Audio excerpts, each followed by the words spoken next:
Heart Evangelista di akalain na gagawin ito ng kaibigan sa kanya. Kuhang-kuha sa isang video ang reaksyon ng fashion icon na si Heart Evangelista nang sa hindi inaasahan ginawa ito ng kanyang kaibigan sa kanya.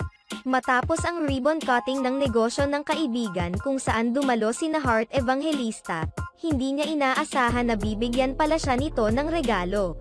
Base sa reaction ni Heart, makikita ang kanyang kasiyahan at pasasalamat. Makikita rin ang kanyang saya sa regalong luxurious bag mula sa isang kilalang fashion brand.